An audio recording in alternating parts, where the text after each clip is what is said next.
Hey, girlfriend. Hi, honey. How are you? Hey, I'm good. I'm popping my phone on Do Not Disturb. Oh, I didn't think of that. Yeah. I can be yours. Yeah, nice. Sounds good. I'm going to start that again. Hey, girlfriend. How you doing? I'm good, thank you. How are you, honey? Yeah, I'm good. Yeah. Yes. Yeah, we're getting through the lockdown. We are, moseying on through. Yeah, what are we, day 8? Day 8 now? Something like that? Yeah, day 8, yeah. Yeah, and it's a beautiful day, so that's really good. Lots of sunshine. Well, yeah, clear sky, sunshine. Still a little bit cold. Kind to us. Huh? The weather's being super kind to us. Yeah, definitely. Nice. I've got my windows off drying on a rack outside. Yeah, so good. You. Not my washing. Huh? And your washing? I said, yes, my windows, not my washing. No, and my washing. Yeah. It's definitely a washing day. I've still got probably a couple more loads. It's backed up from a couple weeks ago. Taking a break from housework. Yeah, definitely. Cool, honey. So what have you been up to today? What have you been working on? As you can see, a little update to my wall. We've got a pop of colour in there, and then I used your technique. We can't see it from here, but there is like a line that goes through, and I used that technique that you showed me yesterday with the mindfulness kind of painting with a little bit more freedom. So that was really, real cool. So it's pink lines, like kind of going into the sun, like, rays of energy. That's awesome. That's so cool that you took it on board and just slapped it straight on the wall. Yeah. Ready to enjoy. You took my comment about needing something to look at pretty seriously, huh? Mm-hmm. Yeah, definitely. That's beautiful. I love that colour. What's it called? I'm not sure. It's in the kitchen, the little puddle, but I'm not sure. Sorry. A blush. Yeah. No, it's good. But I'm going to use that space to film our skateboarding course. So I was playing around with the lighting and the tripod and things like that this morning. So it was exciting. Awesome. And how about you? How's your morning been, hun? It's been really good. We I kind of took it a bit slower today. Was feeling a little bit tired this morning, so we just had a chill start and then got into some renovating. So I stripped some windows and we took them off and then took them outside and started prepping them for paint and discovered some rot, which was a bit of a hurdle. Had to dig that out and prep it. But it's we're making progress. We're kind of moving around the house with all the different windows. So good. Up. Do you notice a big difference, like going? Because they were painted before, or were they not painted? No, they've just been untouched since the original. Oh, really? I didn't really notice. But they're looking fresh. We're just painting everything, white and brightens it all up and makes it feel clean, which is really nice. We're going to dig out the little channels of dirt and dust and good on you. That's so good. It's cool. Like lockdowns are definitely great for us to make progress on renovations because otherwise work. Today, sort of in the lockdown, I was thinking about this time as being like quite encouraging to sort of make big decisions. I think you've got a bit more time on your hands, and it was the last lockdown, so March last year, which is a year and a half ago, just over, where I decided to quit my job and go full time into art. And I was just kind of thinking about that today and how that's how that all Around kind to of this prompts and time stirs again. the pot a little bit. And yeah, like so thought we could have a chat about that. And I know you made a similar big decision last year, so this year Yeah, this year. and we're rolling them into one. Yeah. So yeah, maybe we could have a little chat about like how those decisions came to play, how long that build up was, and Yeah. Sounds good. Yeah. What were you up to before, at that time, just before the lockdown and stuff? Like, what did your date, what were you doing? So my part-time job was teaching art events for a company called Paint Vine, and they do it's like it's a really fun activity. So you can buy tickets, you go along, and you learn how to do a painting in a 2-hour sessions. And what's unique about it is it's always at a bar, or somewhere you can have alcohol. So combining, my two loves, alcohol and painting, not my only loves, but two of the good ones. And so I taught with them for 2 years, and that was building to, every night. We had really busy seasons where I'd sometimes be doing six days a week, sometimes 2 in a day, traveling around New Zealand doing sessions with people, and getting a lot of corporates on board to do something different with their business, or hens parties, anything special really. And I really loved my time there, and it was probably the hardest decision I've ever made, deciding to leave, especially because in those later stages they offered me a different role, which was going to be more involved with the business and a bit of travel, and all of those things were just so appealing to me, and I definitely could see my life going down that track. Crazy. But then I also had my art taking off, and my paintings were growing a bit of a following, and I had a studio in town in Ponsonby, and that was going really well.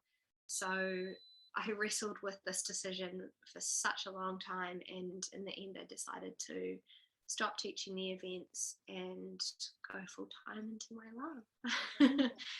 And so was that like the lockdown, were you still working for Paint Vine, or had you made that decision before the lockdown? Yeah, so I thought it was in the lockdown, but it was actually 2 weeks before that I gave my notice. No, it was 2 weeks before that I actually stopped, I think. And we came into this lockdown, and I had this crisis moment where I was just like, I've made this huge life decision, and now I have no stable income, and we're in lockdown, and I've got all this time on my hands to think about what a big mistake I've made. But that didn't last too long. I really just threw myself into enjoying my work and really creating what I could, and with the resources that I had at home, not in my studio. So smaller works, and putting that out there, connecting with people, and we kind of hit the ground running when those restrictions lifted. And I mean, Elliot from Endemic World has been amazing to just sort of pivot and teach the artists that he supports how to pivot, and how to just be resilient through something like this, and just believe in yourself and keep going for it. So how did he pivot? Like, in what ways? Do you have like meetings with you guys, or just like seeing what he did? Like, I mean, he was amazing. So he sort of offered us a grace period on our rent for the studios, the artists who are down there. And he also sort of started to make changes with his own business, and realized that, so Endemic World is a gallery first and foremost, and he sells lots of beautiful art, and a whole range of art, from quite affordable to larger, more expensive pieces. He sort of shifted his focus a little bit and introduced artist services, which supports artists in all their needs, from framing, printing, and all those, things that you don't really think about that goes on behind the studio doors.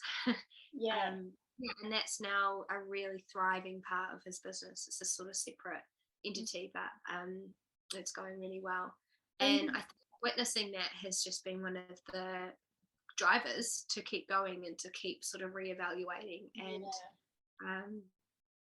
you just find things that you can do within your parameters. And I think we spoke on that the other day, like turning to digital if you're restricted from your physical supplies, or doing small works if you don't have access to your big ones, and just continuing on that path of making and exploring your options has been the biggest driver. So I've been thinking a lot about that this lockdown. And sorry, did he make that move after lockdown as well? Like, was that a revelation that came to him during that time that he, did he share with you if that's when that idea came to him, or was it something that he thought about and maybe not gotten to yet, kind of thing? Or I haven't asked him directly if that came out of that, but whether the seed was there and it gave him that push to go for it, I think he really just started to look at what was happening with art, and obviously thinking in terms of everything moving digital a lot more. Art's one of those really hard things to push into a digital sphere because it's tactile. You want to see it before you buy it. You want to go into a space and see how it responds to light and how it makes you feel. But he has put a lot of energy into photographing things really beautifully and making that that separation so that you can see things as well as you possibly can online and get a feel for those works. And put more energy into styling as well, so you can see it in a environment that might be similar to your home that you might be bringing it into. That's so cool. That's I think like when it's someone close to you too, because your studio is like right underneath the gallery, so you're seeing someone right there pivoting in such a big way in his business and making those things happen. I think before your eyes, it's like really like it does give you encouragement, I guess, and know that if it gives you hope, it gives you and sort of excitement as well to think that you're not stagnant, you're not stuck, you haven't lost everything. It's just a turn in a slightly different direction. And I'm not trying to say that it's not really, because obviously people do lose things, and I did lose a portion of my business, and I'm sure that Endemic World lost a portion of their business, and all artists and and other providers have lost significant things within business. But I think that it for us, it meant that it opened up different doors, and we were able to find what the pandemic has done is really drawn a focus to our home environments and making those feel like a sanctuary, making it feel lovely, and art's a huge part of that. So there has been this real support for local artists, and definitely heightened interest in buying from my perspective. So that's so good. So over to your decision, because you have left slightly more recently than me, your planning job at council. And are there any similarities with the process, like thought process, that happened for you, or was it more of a gut instinct? What did you sort of face? Well, with like the first like lockdown, it didn't really affect me in terms of, because I was working for council, it didn't, and things just go on as normal in the role that I was in. So there wasn't, you can work online, and so there wasn't much change to my life or how I thought about things. So other than having a bit more free time with whānau, which I loved and enjoyed all that side. But yeah, that didn't have a push in terms of changing the direction of what I was doing, for the majority of my time, or deciding to put more energy into the business. So yeah, that it's interesting now when having, running our own business, that how much it impacts me now as opposed to how it was before. So thinking about how doing things differently and adapting. So I'm kind of in that stage where I have to adapt and think about those things now, but previously I didn't. Okay. So it is quite interesting. I think it's a side of like what you said at the start, when you're like, oh shit, like a bit of like fear, and then side of like, no, like this is a really good opportunity, and like you said, just create with what you've got. And I think today was really nice, starting on my wall and doing some planning and stuff for the program, and really feeling inspired and having fun with it. I think that shows that I'm in the right spot with that. So when it came to me deciding to go full-time with the business, it was like my birthday. So I was 1 year older. I was like turned 29, and I was like, no, like I cannot do this anymore. Pardon? A time for reflection. Yes, exactly. Perfect. Where are you going? Yeah, okay. Yeah, exactly. Getting like closer to 30, and then I was like, okay, and like 30 is like a big birthday. And then and in my head, like before that, I kind of like come to the decision that I was just going to mosey on. I was going to mosey on what I was doing, and I was quite satisfied, and we'll do that, and we'll just have this as a part-time like hobby thing.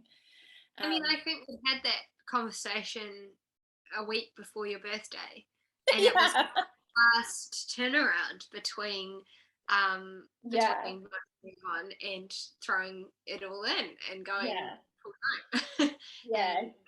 So that's a brave, I mean, that's a significantly shorter period than I had. And do you think that had been in the back of your mind, and you were maybe sort of trying to choose that other option?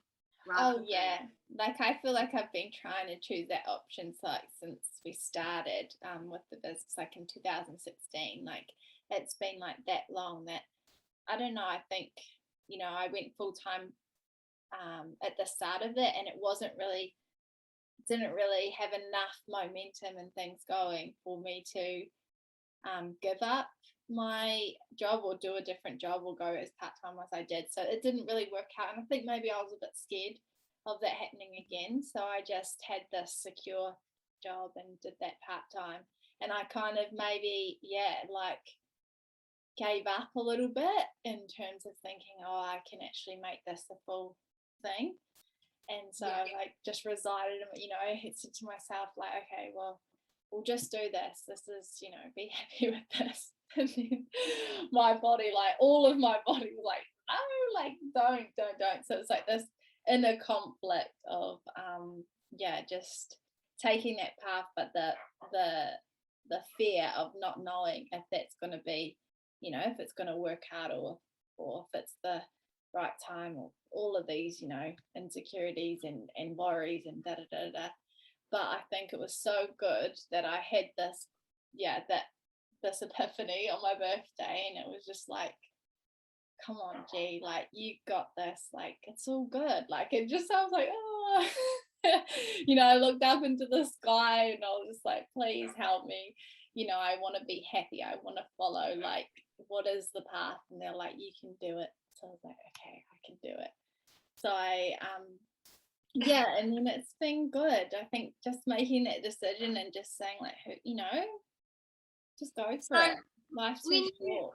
when you say you looked up into the sky, was No, that sure, when right, we were right. at the beach and we were having our picnic, or was it before then? No, Because I remember you turned to me and you said, I need to say something. And then you said, I want to go full time with my business. yeah. And I was like, oh, where did that come The from? opposite, let's That, say that. I mean, that's totally different from the conversation we just had, but I was so happy for you. And I think, my instant response was, okay, well, how can we ease you into this? Because that's what I did. I, reduced and I took things off my plate. I think I had about 5 jobs at one point, and I slowly started to reduce them and whittle them down to this one where I was teaching in the evening and giving 50% of my time to painting. And that wasn't the right advice for you. And you took it on board anyway, and you ran with that for a few days. How long was it? Yeah. 4 days or something, Yeah. and then you said, no, this isn't right. I don't. Yeah, I think I had like a bit of a meltdown, to be honest. I was like, I just literally have an aversion. Like once, I think that morning, I looked. I think it was before we seen each other. And I was just like, I just had a realization that I'm not really happy continuing how I'm going, and I don't really want to do that. And I was just sad. Like I was sad that if it's my birthday and I've decided to do that, like I won't be happy. And I was just like looked up and, like, help me, please, like universe, like, God, like help me, because that feels not good to me. And then I feel like just said you can do it, and I was like, yeah, okay. And then so I think when I talked to you, it was like putting it out there by telling you. And that's so amazing, and it's just I love that that we kind of came to the same thing, but they were very different ways of, or maybe they weren't. I mean, they both took a significantly long time. I mean, potentially we've both been working towards this full-time life and diving all in, but not knowing the clear path of that from the outset. I mean, I didn't know that I wanted to be a full-time artist. Even in the 4 years that I spent at art school, I didn't know that that's what I wanted to do.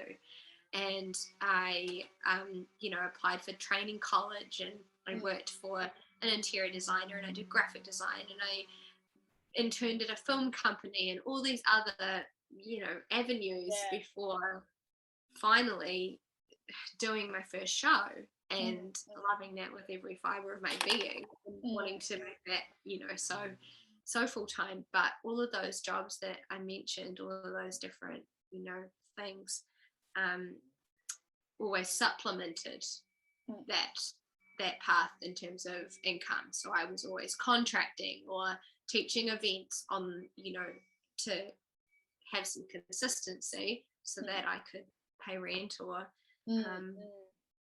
and I'd never really truly believed that stability could come from my own work. Yeah, I think that's it. It's like half of it, it's and I still am on that path of like believing in myself and believing that I can create what what I'm wanting. And I always try and like listen to positive, like good stuff, because I do believe it's your mindset and different things that you've seen or whatever. But yeah, it's like we kind of made things secure enough and did other things to make it we could still live and but then I think it gets to like a crisis point where you're just like sick of that, like you're sick of doing that and choosing other things.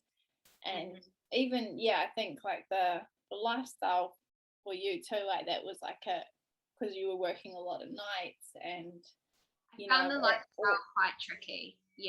And then those things. I think I definitely found the lifestyle tricky. Teaching in the evening shifted my body clock completely, and I found, well, it was also the fact that I found the nature of teaching events for my personality to be quite, whilst I really, really loved it and I absolutely thrived off meeting everybody, I loved it too much. So when I got home in the evenings, and sometimes that would be, 10 o'clock, half past 10 by the time I'd sort of got home and had a shower and had some dinner, and I'd just be wired. And I would just be like, okay, this is the start of the day, and I'm gonna chat to everyone, but no one's awake. So I'd often Skype family in the UK and just keep that energy going. And it would be 1-2 o'clock in the morning before I could actually wind down. But then my partner, who's a tradie, is up at 6:30. So I would be either up on very limited sleep and heading to the studio or out for a dog walk, or I would try to sleep for another hour if I hadn't, if I was feeling absolutely shattered. And I think the toll that took was that I was not wanting to sacrifice any hours in the studio. And so I was burning the candle at both ends and really just trying to do everything. And also wanting to be the best teacher that I could be and enjoy the events because I really did love them. And the people who run that company are incredible. And I absolutely was so torn. And I think that was why it was so hard, was that it ticked so many boxes. It was painting, it was people, it was energy, and I loved it. And yet I couldn't figure out why it wasn't quite right. And I could have gone on doing that for years to come, but it was not letting me go fully into my own work. And I think that it I think that's it. Like, something can tick a lot of boxes, which makes you, happy enough. But if you're not able to like express yourself, and there's this desire, like saying you constantly, I think you always, think about art, and I'm always thinking about, board sports and, community and all the stuff of wellness writers, and just making it like an amazing space, always thinking about that. So you can't suppress it. It's like impossible. You have to just follow the journey. Otherwise, you're just not quite happy. And I think when I made that decision, ever since then, like, I've been happy. Like, sometimes I'm stressed because I'm like, I don't know, I feel overwhelmed. But I'm like, I'm happy I feel like that, because it's so much better than before, where I felt like it wasn't, like I wasn't choosing it. So I just felt it was a different kind of like sad, like, this is like, okay, the overwhelming, you want to have the challenge, let's do it, let's keep going. And the other one is just a bit like defeated. Like, so so this is, I think, just choosing that and choosing yourself, and just choosing like, let's just keep, that's why I love talking with you, because you have done that. You have this burning desire inside of you, and you've chosen that. And that's big. Not everyone has burning desires. I don't know, everyone is different, but I know you have a similar thing. It's very passionate. Burning desire. But you know what I mean, it just doesn't go away. So I know that you have that, and you have chosen it. So I definitely see you as like a role model, and a person who has made their is on the path and making their like desires a reality. So that's why I want to always just be around you and keep that energy going, and bounce off each other. And absolutely feel the same. And I find it so interesting that we seem to experience similar things. Maybe the emotions are slightly different behind them, but the outcomes are often the same, or the answers are often the same. And when I hear you say that slightly defeated, I think that's maybe an emotion that I'm feeling now at the moment, and this is why I was wanting to chat about this today, is that when it came to making the decision to leave the events, that wasn't the feeling that I was feeling. Mine was more this really even cards on the table, two paths, can't decide which one to choose. Right. Yeah. And that was because I had this new exciting opportunity on the one hand where I could move into a role that would really, it was really exciting for me, and it could have given me a career that I would have really enjoyed. But on the other hand, I was discovering my voice as an artist, really enjoying that, petrified about how I would sustain it, and desperate to give it a shot. Yeah. And giving it a shot to me felt like saying no to this forever. But that hopefully isn't the case. Yeah. And now moving into this space, and I'm a year and a half into full-time, being an artist full-time, I think I'm struck with this sense of, and possibly it's the weight of the world as it is at the moment, but I feel like I'm struck with this sense of where to from here, and what are the next steps. And we've done some goal setting, and none of the goals really are resonating. And I think that one of the questions I'm really wanting to answer is, how can I bring somebody else into the fold and really help to train somebody to work with me and help me grow my business when it's my name and my work, and I don't know how to give that over.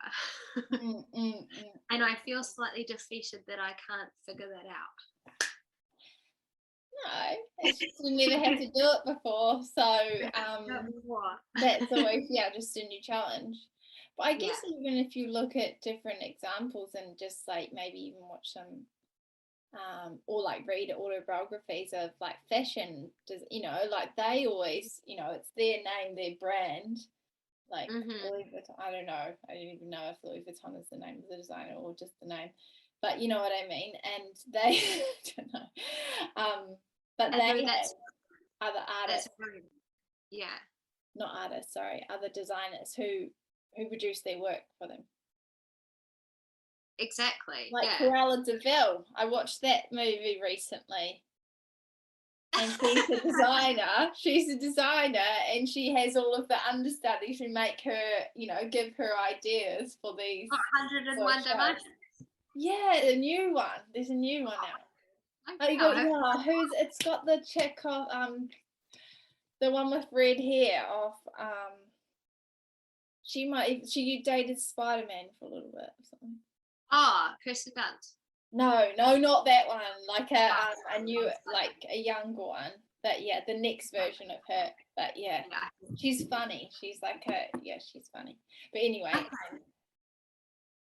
I mean that is a super good idea. Like, and I think that's really cool. Like, find your way, find the models, whether they sit within your sphere or not, and have a look at different things that they've done, and I mean, I guess I'm figuring out my way to pivot and my way to expand, and I'm feeling ready for a change. I feel sometimes, I feel like I just said before, it's nice to be around you and see, these different, if we bounce off each other and relate to each other over things that we've both gone through. But when we don't have someone, when we don't have someone who's been through that or gone through, a similar thing, because like with Elliot, that was so helpful, right, to see him do that. So Absolutely. It's like, okay, well, how can we get those stories and those examples and relate. So I like to listen to that, but it's also really nice if you have someone in your same industry or like something very similar. Like sometimes with paint fine too, like we talked about, and with different people suggest the way they do things in terms of relating it to us. So So they run a lot of events, and so do we through skateboarding and board sports events. So how they run things, like looking at how they do it and how, you know, potentially do the same because it's very successful.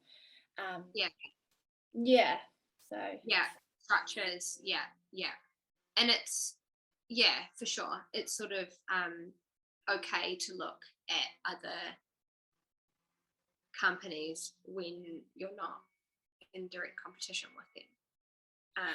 And it's okay even if you are, even if it is an artist, because it's just helps you refine what your unique points are and what you're going to be focusing on and what your growth is. Okay. Nice advice, sister. I like it. And you are already on the path anyway. You've just, you know, you've brought someone on, so that's the start of that, really, isn't it?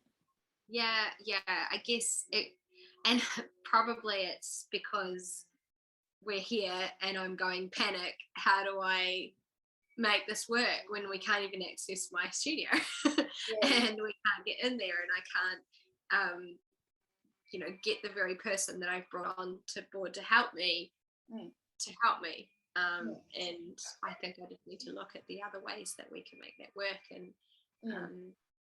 and really explore those options. Pivot. Definitely. So recently you've brought some other crew on with Wellness Riders, and how was that process, and was that a fast decision, like leaving, or has that been in your gut for a long time? I think a lot of the stuff I do, because I don't have sometimes in a way it's good, like I don't have, well, I'm saying it's good for me because it feels right, but I don't have a lot of experience in in business yet, and as I'm learning and going through things.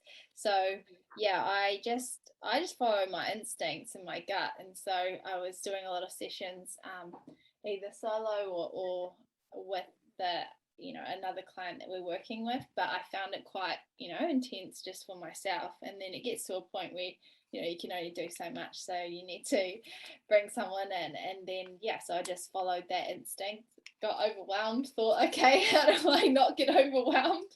I need some help. So and it was actually a conversation with you that you were doing the same, and I was like, look, okay, awesome, this is the right time. This is the right time. So just put it out there, and it aligned. But I am very follow the instinct, follow what feels right, because that's how I work, and that's what feels nice to me.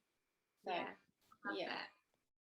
And when you've been to any business networking things, does that message feel like it's across the board with business, or do you think that's something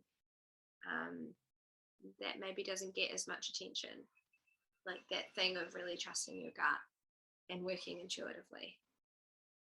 I'm not sure, because I haven't been to a lot of business things, to be honest, but I would say I'm fighting against what the previous thing is in my other role, which was very structured, and this is how you do that, and this is how you do that. So now, me saying I'm not like that experience, it's just probably I'm not used to, it's not that I'm not used to, I'm just not used to following those instincts and going off that in my work, because before it was very structured. So I think it probably, I'm not sure, because I haven't been to enough business things, but But that's amazing that you can identify that, really, isn't it? Because that's probably so common for people who work within corporations, or part of business, part of companies, whether they're small or large, is that their roles are very defined. Their output is very structured normally, and when you step out onto your own turf, and the whole world is your oyster, but that oyster is solely you're responsible for it.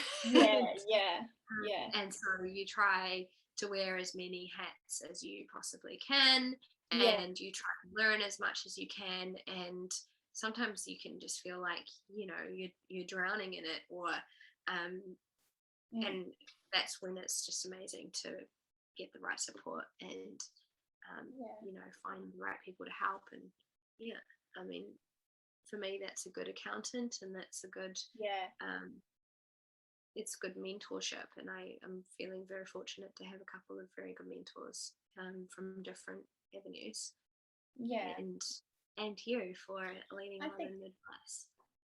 And I think when you know when it is feeling a little bit, you know, difficult, and you're feeling like, oh, that I'm not quite sure, then that's the instinct to get expertise, you know, like we've done that in accounting and marketing and things like that. When what you're doing, you're feeling like, oh, that's not quite hitting the mark, let's see if we can get some advice on it. But I think that I always, maybe because I've come from a structured thing, and it didn't feel right to me. I always felt like it wasn't like I wasn't good enough at the structured thing. Like I wasn't good at my job. Like I think I actually was good at my job, but I didn't feel like I quite fit the mold and did everything perfectly, especially with, you know, meetings which are very formal. Like I'm very casual, so I never felt like I fit, and so I always felt like I wasn't good at the job. So I don't ever want to very different things. Pardon? Very different things. But you know, to always feel like that isn't the nicest thing. So I think now it's like I always just want to feel good in it, and have people around me who won't judge me, like who allow me to feel good too. Like, you know, the girls on the crew are very, you know, loving and open, and they don't, you know, they're not coming in super strict. You know, they're following the lead of contributing and being a whānau, and like being more, you know, as a friendship where we're friends doing something, you know, trying to do something really good, and enjoy our time together and make an impact for people. And that's what it is. It's like starting off like that. So